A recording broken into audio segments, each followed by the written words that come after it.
அனைத்துலக உயிரோடை தமிழ் வானொலி மற்றும் இலக்கு மின்னிதழ் நேயர்களுக்கு வணக்கம். இது தாயக களம். இன்றைய தாயக களத்திலே தாயகத்திலிருந்து அருட்பணி திருமிகு ஜெகதாஸ் கந்தையா அவர்கள் எங்களுடன் இணைந்திருக்கின்றார்கள். வணக்கம் ஃபாதர்.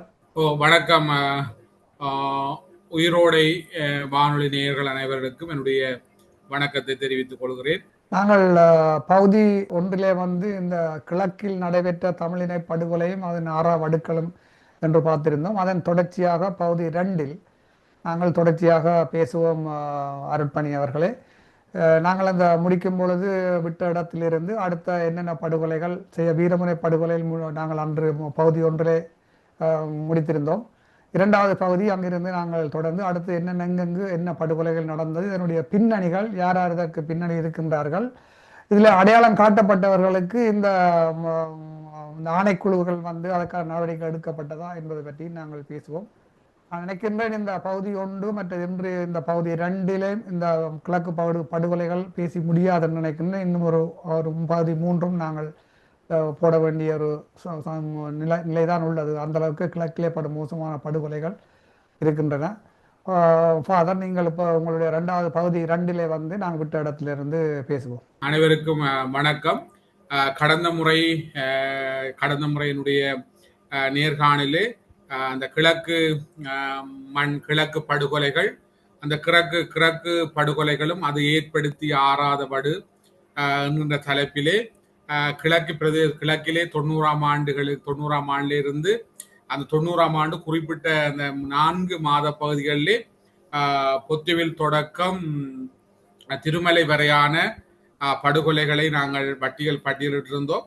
அந்த படுகொலைகளுக்கு எல்லாம் சிகரம் வைத்தது போல வீரமுனையிலே நடைபெற்ற மாபெரும் ஒரு மிகப்பெரிய ஒரு படுகொலையை, அதனுடைய விடயங்களை நாங்கள் குறிப்பிட்டிருந்தேன். அத்தோடு ஒட்டி இந்த கிழக்கிலே 90ஆம் ஆண்டு 2ஆம் கட்ட ஈழப்போரிலே நடத்தப்பட்ட இந்த படுகொலைகள் என்பது மிகவும் பகிரங்கமாக திட்டமிட்டு பலருடைய முன்னிலையிலே இராணுவத்தினர், அரச படைகள் செய்கிறார்கள் என்பதை மிக பட்டவர்த்தமாகவே அந்த படுகொலைகளை செய்தார்கள். அந்த படுகொலைகளை பார்க்கிற பொழுது மிகவும் இது ஒரு தெளிவான இன அழிப்பு தான். குறிப்பாக கடந்த முறை நாங்கள் பார்க்கிற பொழுது பார்த்தோம், 54ஆம் ஆண்டு கல்லோயா திட்டத்திலும் அதைத் தொடர்ந்து அல்லக்கந்தலாய் திட்டத்திலும் செய்த நிலப்பறிப்பினூடாக நடத்தப்பட்ட இனப்பழிப்பை நேரடியாக 90ஆம் ஆண்டு ஒரு குறிப்பிட்ட தமிழ் இன மக்களை கொன்றொழித்து அவருடைய இனத்தை இல்லாதொழித்துகின்ற செயற்பாட்டை அரசு மிக நன்கு திட்டமிட்டு பகிரங்கமாக அந்த இனப்படுகொலையை மேற்கொண்டார்கள். அந்த இனப்படுகொலையை மேற்கொள்கிற பொழுது அந்த 2 முக்கியமான மட்டக்களப்பிலே நடந்த மிகப்பெரிய படுகொலை, 2 மிக முக்கியமான படுகொலைகளை இந்த இடத்திலே பதிவு செய்யலாம் என நான் நினைக்கிறேன். அந்த 90ஆம் ஆண்டு 2ஆம் ஈழப்போர் ஆரம்பிக்கப்பட்டதன் பின்னர் வாழைச்சேனையிலிருந்து மட்டக்களப்பு நகர் வரையான மக்கள் இடம்பெயர்ந்து கிழக்கு பல்கலைக்கழகத்தில், வந்தாறுமுலையில் உள்ள கிழக்கு பல்கலைக்கழகத்திலே தஞ்சமடைந்திருந்தார்கள். ஏனென்று சொன்னால் மக்கள் அவ்வப்போது கொன்றொழிக்கப்படுவதனாலே அந்த கிழக்கு பல்கலைக்கழகம் ஒரு மிக பிரமாண்டமான அகதி முகாமாக அப்பொழுது இயங்கியது. அந்த பல்கலைக்கழகத்திலே கிட்டத்தட்ட 55,000 பேர் தங்கியிருந்ததாக சொல்லப்படுகிறது. அப்பொழுது அந்த அகதி முகாம், அகதியில் அந்த மக்களை பராமரிப்பதற்காக அந்த மக்களே பொறுப்பாக அதை பராமரித்து அல்லது நிர்வகித்து வந்த 3 பல்கலைக்கழக விரிவுரையாளர்கள், அதாவது பேராசிரியர் 3 பேர் நாங்கள் குறிப்பிடலாம். பேராசிரியர் மனோ சபாரட்னம், பேராசிரியர் டி ஜெயசிங்கம், கலாநிதி வி சிவலிங்கம். ஆகவே பின்னர் திருவாளர் பேராசிரியர் ஜெயசிங்கம் அவர்கள் பின்னாலே பல்கலைக்கழக துணைவேந்தராக பதவி வகித்தவர். இந்த 3 பல்கலைக்கழக மூத்த விரிவுரையாளர்களும் இந்த மக்களுக்கு பொறுப்பாக, இந்த மக்களை இடம்பெயர்ந்த மக்களை பொறுப்பாக பார்த்து கொண்டிருந்தார்கள். 1990ஆம் ஆண்டு செப்டம்பர் மாதம் 5ஆம் திகதி மிகப்பெரிய இராணுவ குழு ஒன்று கேப்டன் பாலித, கேப்டன் குணரட்ன தலைமையிலே பல்கலைக்கழக வளாகத்திற்குள்ளே நுழைந்தார்கள். இவர்களோடு முஸ்லீம் ஆயுத குழுவான ஜிஹாத் குழுவும் புலட் மோகன் குழுவும் துணை இராணுவ அதாவது ஒட்டுக்குழுவாக இருந்த அந்த குழுக்களும் அவர்களோடு சேர்ந்து அங்கே உள் சென்று அந்த இடத்திலே எல்லா மக்களையும் அழைத்து 3-4 வரிசையாக தரம் பிரித்து வரிசையிலே நிறுத்தி தலையாட்டி மூலம் தெரிவு செய்யப்பட்டார்கள். 185 பேர், அதாவது இளைஞர்களை அங்கே இருந்து வலுக்கட்டாயமாக பிடித்து இராணுவ வாகனத்திலே அவர்கள் கொண்டு சென்றார்கள். இராணுவ வாகனத்திலே கொண்டு சென்றவர்களுக்கு அது இதுவரை என்ன நடந்தது என்று தெரியாது. அது மாத்திரமல்ல, அதே ஆண்டு 16ஆம் தேதி, அதாவது 1990ஆம் ஆண்டு செப்டம்பர் மாதம் 5ஆம் தேதி இந்த சம்பவம் நடந்தது. 16ஆம் தேதி மேலும் 23 பேர் அந்த பல்கலைக்கழக சுற்றாடலிருந்து கைது செய்து அழைத்து செல்லப்பட்டார்கள். ஆகவே இந்த கைது செய்யப்பட்ட அழைத்து செல்லப்பட்டவர்கள் படுகொலை செய்யப்பட்டிருக்கலாம், அல்லது அங்கே இருந்த அண்மையிலே வந்தாரமுலைக்கு அடுத்ததாக கொம்மாதுரை, மற்றது முரக்கட்டாஞ்சேனை, சந்திவெளி போன்ற இடங்களில் மிக பாரிய இராணுவ முகாம்கள் இருந்தது. அங்கே கொண்டு செல்லப்பட்டவர்கள் அங்கே கொலை செய்யப்படலாம் என்ற அச்சம் நிலவியது. ஆகவே இதை தொடர்ந்து இந்த இவர்களை கொண்டு சென்றதன் பின்னர் ஒரு சில நாட்களின் பின்னர் 3 நாட்களுக்கு பின்னர் 5ஆம் தேதி இந்த 185 பேரையும் கொண்டு சென்றார்கள். 8ஆம் தேதி இராணுவ தளபதி ஹரி சில்வா அவர்கள் மீண்டும் மட்டக்களப்பு பல்கலைக்கழகத்திற்கு வருகை தந்திருந்தார். அதாவது கிழக்கு பல்கலைக்கழகம் மந்தார்மொழியில் அமைந்திருக்கின்ற கிழக்கு பல்கலைக்கழகத்துக்கு வருகை தந்திருந்த பொழுது இந்த பொறுப்பாக இருந்த 3 விரிவுரையாளர்கள், அதாவது பேராசிரியர் மனோ சபாரட்னம், பேராசிரியர் ஜெயசிங்கம், பேராசிரியர் சிவலிங்கம் அவர்கள் இங்கே கொண்டு செல்லப்பட்ட இளைஞர்கள் எங்கே, அவர்கள் அப்பாவி இளைஞர்கள், மக்களோடு தங்கியிருந்த பொதுமக்கள் எங்கே என்று கேட்ட பொழுது அப்பொழுது ஹரி சில்வா அவர்கள் அவர்களை எச்சரித்தார்கள். கைது செய்யப்பட்ட அவர்கள் அத்தனை பேரும் குற்றவாளிகள், அவர்களுக்கு தண்டனை கொடுக்கப்பட்டாயிட்டு அவர்களை குறித்து நீங்கள் எதுவும் இனி பேசக்கூடாதுன்னு சொல்லி கடும் தொனியிலே எச்சரித்து விட்டு சென்றார்கள். ஆகவே இன்று வரை அந்த 185 பேர், பின்னர் கைது செய்யப்பட்ட 16 பேருக்கு என்ன நடந்தது என்று தெரியாது. ஆகவே இதை நாங்கள் தெளிவாக பார்க்கிற பொழுது ஒரு பல்கலைக்கழகத்துக்குள்ளே மக்கள் இடம்பெயர்ந்து தங்கியிருந்த 55,000 மக்களுக்கு முன்பாக 3 பல்கலைக்கழக பொறுப்பாக இருந்த பல்கலைக்கழக விரிவுரையாளர்கள், ஏனைய பல்கலைக்கழக கல்விசார் சமூகத்துக்கு முன்பாக பகிரங்கமாக இந்த 185 பேரையும் வலுக்கட்டாயமாக அழைத்து சென்று கொன்றொழித்தார்கள். ஆகவே இலங்கை அரசு படைகள் நிறைவேற்றிய இந்த இனப்படுகொலை என்றுதான் சொல்ல வேண்டும். இனப்படுகொலை, இந்த படுகொலை சம்பவத்தை அவர்கள் பகிரங்கமாக திட்டமிட்டு வெளியரங்கமாக சென்றார்கள். இன அழிப்பின் ஒரு அங்கம் என்றே நாங்கள் சொல்லலாம். பட் இதுல வந்து இப்ப கொண்டு செல்லப்பட்ட 100கணக்கான இளைஞர்களுக்கு இன்று வரைக்கும் என்ன நடந்தது என்று தெரியாது. அது அந்த சொந்தங்கள் கூட அவர்களை தேடி தேடி அவர்களுக்கு எந்த விதமான பதில் இன்று வரையும் கிடைக்கவில்லை. இவர் காணாமல் ஆக்கப்பட்ட இவர்கள் பற்றிய விடயங்கள் மனித உரிமை ஆணையகம் போன்ற இடங்களிலே வந்து அங்கு ரிப்போர்ட் பண்ணப்பட்டிருக்கலாம், பண்ணப்பட்டிருக்க வேண்டும். ஒரு சில வாரங்களுக்கு முன்பு கூட ஒரு மூத்த ஊடகவியலாளர் நிராஜ் டேவிட் அவர்கள் ஒரு கூட்டை அவருடைய காணொலி ஒன்றிலே சொல்லியிருந்தார்கள். வந்து தமிழ் இளைஞர்களை கொன்று அவர்கள், அதாவது அந்த மனிதர்களுடைய உறுப்புகள் வெளிநாடுகளுக்கு ஏற்றுமதி செல்லப்பட்டது என்று கூட ஒரு கூட்டு இருப்பதாகவும் கூறப்பட்டிருந்தது. இப்படியும் நடந்திருக்கலாம் தானே? நிச்சயமாக நடந்திருப்பதற்கு நிறைய சந்தர்ப்பங்கள் இருக்கிறது. நான் அங்கே அந்த விசாரணைகள் தொடர்பாக நான் நிறைவு பகுதியிலே சொல்லுகிறேன். நிச்சயமாக அதை செய்திருப்பார்கள். அதை செய்திருப்பதில் எந்த விதமான நிலைகளுக்கும் எந்த விதமான சந்தேகங்கள் பட வேண்டிய அவசியம், அதை செய்திருப்பார்கள்.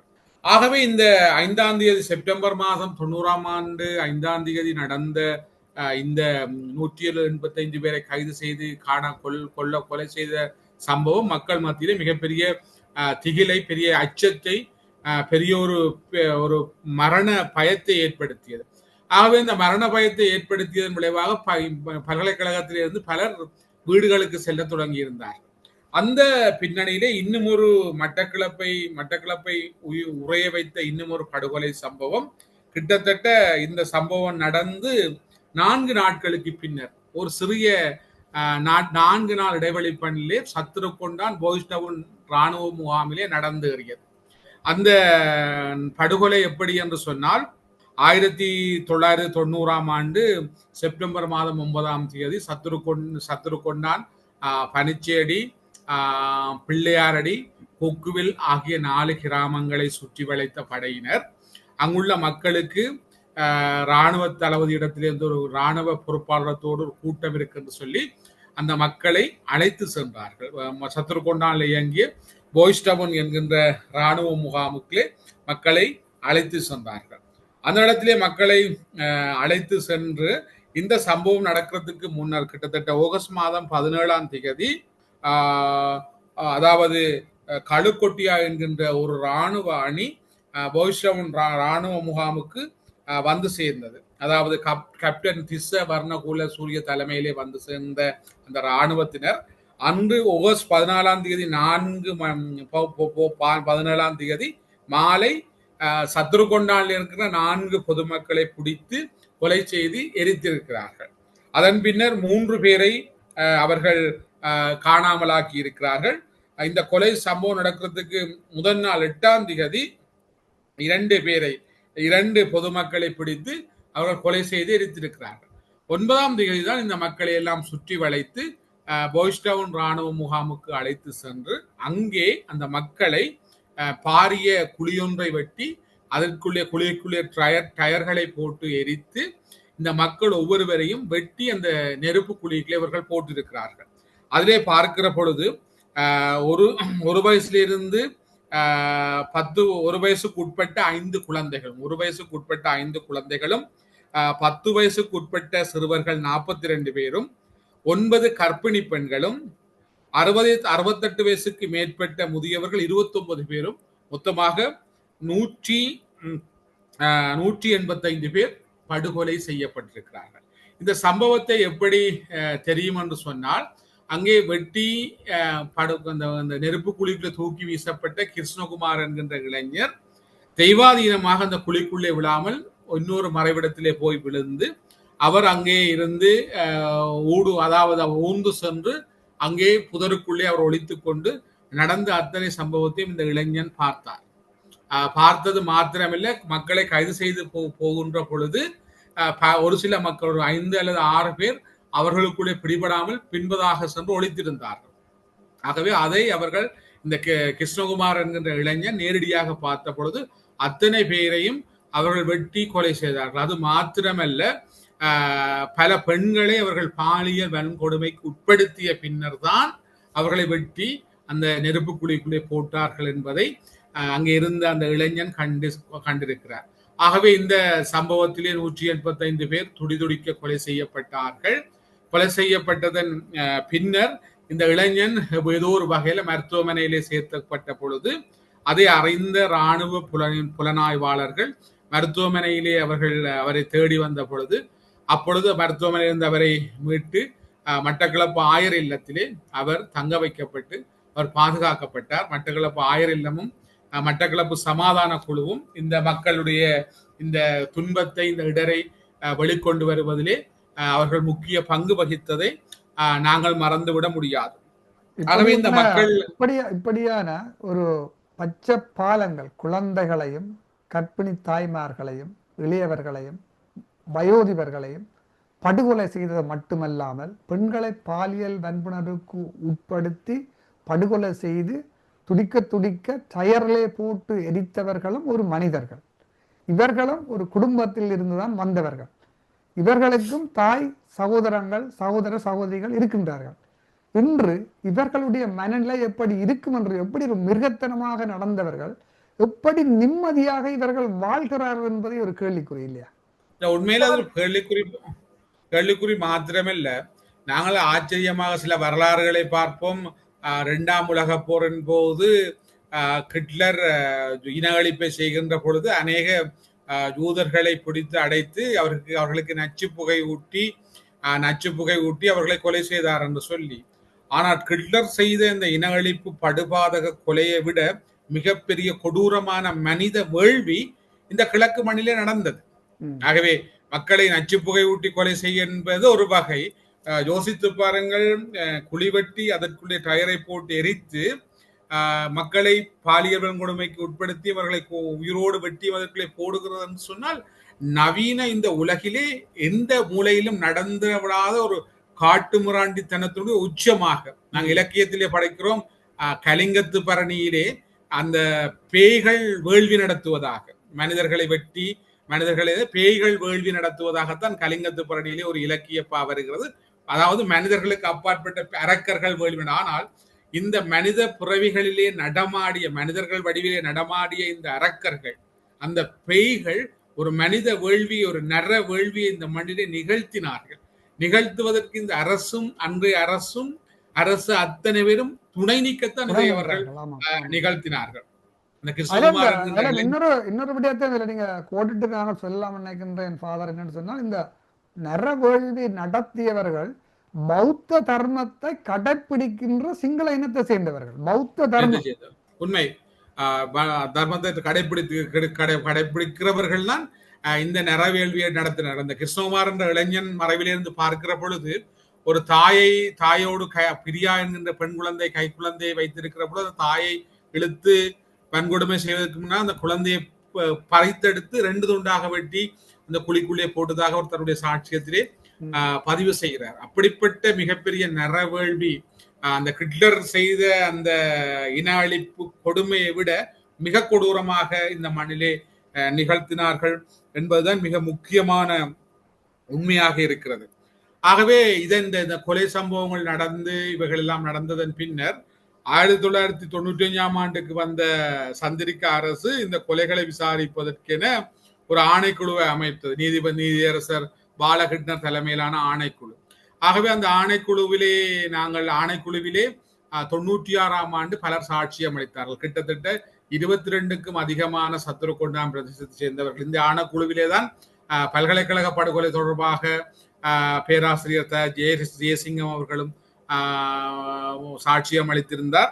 அதே வேளையிலே 22 பேர் சத்துருக்கொண்டான் பனிச்சேரி கிராமங்களை சேர்ந்த மக்கள் சாட்சி அளித்திருந்தார்கள். அந்த கிருஷ்ணகுமார் என்கின்ற இளைஞனை உட்பட ஓய்வு பெற்ற ஆசிரியரான சிவக்கொழுந்து அவர்களும் சாட்சி அளித்தில. சிவக்கொழுந்து அந்த சாட்சியத்திலே சொல்லுகிற பொழுது, அன்று இரவு முழுவதும் அந்த பாய்ஸ்டவுன் ராணுவ முகாம் தீச்சுவாலையாக அந்த ஒரு பகுதியை எரிந்து கொண்டிருந்தது என்பதை நேரடியாக சொல்லியிருந்தார். அப்ப சாட்சியங்களை செவிமடுத்த பாலகிருஷ்ணர் அவர்கள் இந்த கொலை திட்டமிட்டு மேற்கொள்ளப்பட்ட ஒரு படுகொலை என்பதை உறுதிப்படுத்தியது மாத்திரமல்ல, captain Warnakulasuriya, captain Gareth Wijayanayake, colonel Percy Fernando அவர்கள் தான் இந்த கொலையிலே நேரடியாக சம்பந்தப்பட்டிருக்கிறார்கள். அது மாத்திரமில்லை, இந்த கொலையை வழிநடத்தியவர் யார் என்று சொன்னால், அன்று முனாஸ் என்று சொல்லி மிக பிரபலமாக பேசப்பட்ட முனாசன் என்ற பெயரை கேட்டால் பிறந்த பிள்ளையை திடுக்கிட்டு குலகுகிற அளவுக்கு ஒரு கொடூரமான ஒரு மனிதனாக இருந்தார். அந்த முனாஸ் என்று நான் ஏலவே குறிப்பிட்டது போன்று தமிழ் முஸ்லிம் முரண்பாடுகளை உருவாக்குவதற்காக முனாஸ் என்கின்ற பெயரிலே ஒருவரை இங்கே வைத்திருந்தார். அவர்தான் படுகொலையினுடைய முக்கிய சூத்திரதாரி மாத்திரமே. இந்த படுகொலைகளை வழிநடத்துவார். கிழக்கில் நடந்த படுகொலைகளை புலனாய்வாளர்களாக இருந்த முனாஸ் அவர்களும் பிரிகேடியர் சக்கி அவர்களும் தான் இங்கே இருந்து அவர்களை வழிநடத்தியவர்கள். முனாஸ் என்பவர் தான் உண்மையான கிறிஸ்தவரா இருந்தவர். முனாஸ் என்பவர் உண்மையிலே அவர் ஒரு முஸ்லீம் இஸ்லாமியர் அல்ல. அவர் காலி பிரதேசத்தை சேர்ந்த மார்ட்டின் டயஸ் என்கின்ற இயற்பெயரை கொண்டு ஒரு சிங்கள கிறிஸ்தவர். அவர் காலி பிரதேசத்தை அவருடைய இயற்பெயர் மார்ட்டின் டயஸ் என்கின்ற ஒரு கிறிஸ்தவர். ஆனால் அவர் முனாஸ் என்று பெயர் மாற்றம் செய்யப்பட்டு தமிழ் மக்களை முனாஸ் என்கின்ற ஒருவர் மோசமாக கொன்றொழிக்கிறார் என்பதற்காக முரண்பாட்டை இன்னும் அதிகப்படுத்துவதற்காக இந்த திட்டத்தில் மிக முக்கியமாக மொசாட்டும் பின்புறத்தில் ஈடுபட்டதாக இவர் அந்த பெயர் மாற்றங்கள் செய்து இஸ்லாமியராக அதை குறித்து சொல்லப்பட மொசாட் இந்த திட்டத்துக்கு அவர்களுக்கு ஆலோசனைகள் புலனாய்வு வழிநடத்தல்களை கொடுத்ததாக அதோடு மாத்திரம் அல்ல, பல்வேறு வழிநடத்தலை கொடுத்ததாகவும் சொல்லப்படுகிறது. இந்த இதிலே இவர்களோடு சேர்த்து captain Warnakulasuriya, captain Gareth Wijayanayake, colonel Percy Fernando அவர்களோடு சேர்த்து முனாசருடைய பெயரும் பதிவு செய்யப்பட்டது. இன்னும் ஒருவருடைய கேப்டன் மஜித், அத்தோடு ஜிகாத் குழுவும் துணை ஜிகாத் குழுவும் புலட் மோகன் குழுவும் சேர்ந்து இந்த கொலைகளை செய்ததாகவும் உடனடியாக இவர்கள் விசாரணைக்கு உட்படுத்தப்பட்டு தண்டிக்க வேண்டும் என்று சொல்லி நீதிபதி பாலகிருஷ்ணர் அவர்கள் தன்னுடைய அறிக்கையிலே மிக தெளிவாக கொடுத்திருந்தார். ஆனால் குற்றவாளிகள் விசாரிக்கப்படவும் இல்லை, அவர்கள் கைது செய்யப்படவும் இல்லை, அவர்கள் தண்டிக்கப்படவும் இல்லை. ஏனென்று சொன்னால் அரச இயந்திரம்தான் இக்கொலைகளுடைய பின்னணியமாக அதை இயக்குகின்ற ஒன்றாக இருந்தபடியால் இலங்கையிலே அது சாத்தியமற்று போனது. ஆகவே அன்று தொடக்கம் இன்று வரை இலங்கையிலே தமிழ் மக்களுக்கு இழைக்கப்பட்ட அநீதிகளுக்கு, வன்கொடுமைகளுக்கு, இன அழிப்புகளுக்கு ஒருபோதும் நீதி கிடைக்கவில்லை, கிடைக்கப் போவதும் இல்லை. ஆகவே இந்த கிழக்கு படுகொலைகள் நான் பார்க்கின்ற வரிசையிலே பார்க்கிற பொழுது இந்த 2 படுகொலைகளும் மிக மக்களை கதிகலங்க வைத்த படுகொலைகள். ஆகவே இந்த படுகொலைகளை அரசு மிகவும் திட்டமிட்டு நடாத்தியது. ஆகவே இன்று வரை இந்த படுகொலையுடைய சூத்திரதாரிகள் இருக்கிறார்கள். அதாவது கேப்டன், அதாவது முனாஸ் என்று சொல்லப்பட்டவர் இல்லை, அவர் உயிரோடு இல்லை. அவருடைய பிற்காலம் எப்படி இருந்தது என்பதை குறித்து ஆய்வாளர் பத்திரிகையாளர் நிராஜ் டேவிட் அவர்கள் ஒரு விரிவான காணொளியிலே சொல்லியிருக்கிறார். அவருடைய பிற்காலம் மிக மோசமாக இருந்து அவர் எல்லோரோடும் வெறுக்கப்பட்டு ஒதுக்கப்பட்டு ஒரு கொடுமையான மரணத்தை அவர் சந்தித்தார் என்பதை ஆய்வாளர் நிராஜ் டேவிட் அவர்கள் மிக தெளிவாக பதிவு செய்திருக்கிறார்கள். ஆகவே இந்த கிழக்கிலே மக்கள் இப்படித்தான் கொன்றொழிக்கப்பட்டார்கள். அன்றைய காலத்திலே கிழக்கு ஒரு திறந்த சிறைச்சாலை ஆக்கப்பட்டு அந்த மக்கள் மிகவும், அதாவது இராணுவத்தினரால் தூண்டப்பட்ட இஸ்லாமிய ஊர்காவல் படையினராலும் கொன்றொழிக்கப்பட்ட பொழுது வகை தொகை இன்றி, அதாவது மிருகங்களை சுடுவதைப் போல, மிருக வேட்டை நடத்துவது போல மனித வேட்டை கிழக்கிலே நடந்தேறியது. அந்த நேரத்திலே பகிரங்கமாக அதை செய்தார்கள். அந்த நேரத்தில் அவர்களுக்கு குரல் கொடுப்பதற்கு யாரும் இல்லை என்கின்ற சூழலில் மிகவும் பகிரங்கமாகவும் வெளியரங்கமாகவும் இந்த படுகொலைகள் நிகழ்த்தப்பட்டன. 2009 ஆண்டு முள்ளிவாய்க்காலிலே ராஜபக்ச அரசு மேற்கொண்ட இன அழிப்புக்கு கிட்டத்தட்ட அதை போன்ற ஒரு இன அழிப்பை 90ஆம் ஆண்டு காலப்பகுதியிலே கிழக்கு மண் முழுவதுமாக கடந்த அரசு நிகழ்த்தி இருக்கிறது.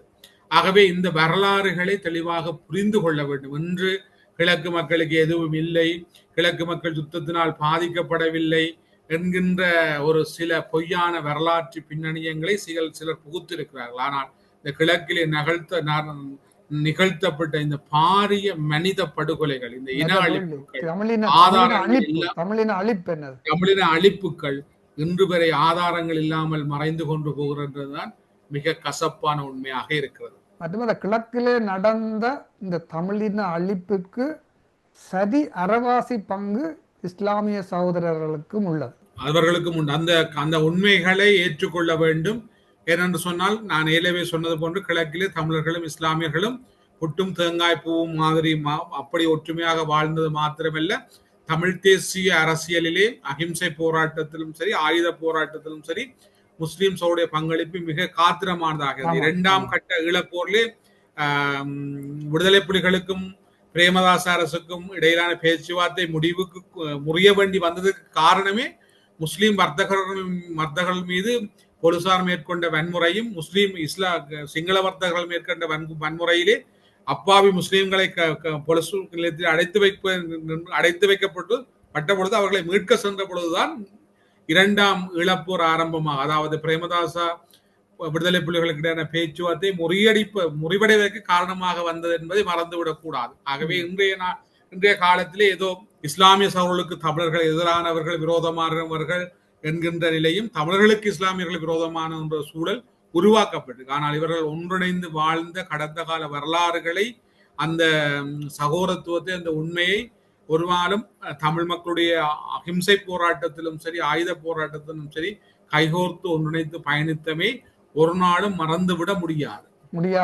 இனிமேலும் தமிழ் மக்களும் தமிழ் பேசும் இஸ்லாமிய சகோதரர்களும் ஒன்றிணைந்து கடந்த காலத்தில் நடைபெற்ற கசப்பான சம்பவங்களை மறந்து நாம் ஒன்றுபட்டு வாழ வேண்டியது 2 இனத்துக்கும் ஒரு பலமாக அமையும் என்பதை நான் கூறிக்கொண்டு நான் நிறைவு செய்கின்ற நேரம் வந்தபடியால் 3வது பகுதியிலே நாங்கள் தொடர்ந்து இந்த கிழக்கில் நடந்த தமிழின படுகொலையும் ஆறாத வடுக்களையும் பற்றி பேசுவோம். ஃபாதர், இன்று உங்களுடைய நேரத்தை ஒதுக்கி எங்களுடைய உரையாடியமைக்கு நன்றிகளை தெரிவித்துக் கொள்கின்றோம். நன்றி, வணக்கம். நன்றிகள், வணக்கம். எமது பார்வையாளர்களுக்கு வணக்கம். மக்களின் குரலாய் ஓங்கி ஒலிக்கும் இலக்கு மின்னிதழ் மற்றும் உயிரோடை தமிழ் வானொலி ஆகிய இவ்விரு ஊடகங்களும் உங்களைப் போன்ற எமது நேயர்கள் நண்பர்களின் ஆதரவிலேயே இயங்கி வருகின்றன. மிக குறைந்த வளங்களுடன் பல இடர்கள் மற்றும் தடைகளை தாண்டி பயணிக்கும் எமது ஊடகங்களின் பணிகள் மேலும் வளர உங்களால் முடிந்த நிதியுதவியை வழங்கி இன்னும் காத்திரமான செயற்பாடுகளை முன்னெடுக்க உதவுமாறு மிகவும் பணிவன்புடன் வேண்டி நிற்கின்றோம். உங்கள் பங்களிப்பு உங்களின் உரிமை குரலாய் ஓங்கி ஒலிக்கும். நன்றி.